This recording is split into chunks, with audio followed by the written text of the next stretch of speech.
The Red Indians have been pushed westward by the whites since they landed on the American continent. See, the whites, they have captured, they have colonized the land of the Red Americans. So that is why that's the Red Indians, or you can say the Native American. So, and now they have been pushed towards the western direction.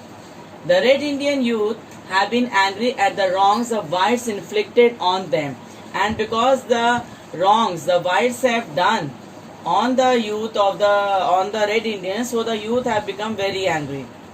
The elderly Red Indian women and men could not restrain the youth, and the elderly people, that is their parents, the elders, they could not control the youth, the Red Indian youth.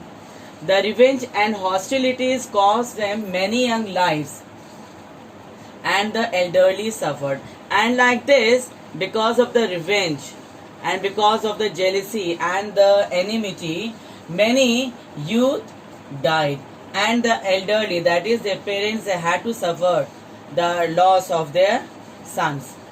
Seattle hopes that hostilities between them may never return. And now Seattle, he seems to hope this thing, that the enmity between the whites and the blacks may not return. Now Seattle seems to accept the chief at Washington as a father and leader. So in the story, Seattle, he calls the chief of Washington, that is George Washington, as their father and leader. Their army will protect the Red Indians from their traditional enemies, the Haidas and the Tsimshians. Now, he hopes this thing, that if he accept the offer of the whites of purchasing the land, then the Red Indians, the people would be protected from their traditional enemies. And who were the traditional enemies of the Native Americans? The Haidas and the Tsimshians. In reality, the leader of the whites is the father of the Red Indians. Now, Seattle brings up a painful reality, that the god of the whites hates the Red Indian.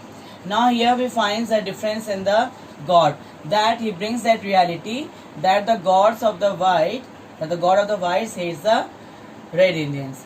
He wonders how the god of the whites could be their god and bring prosperity and great times to their lives, and is also wondering this thing, that how could the god of the whites bring prosperity to their people, that is the Native Americans.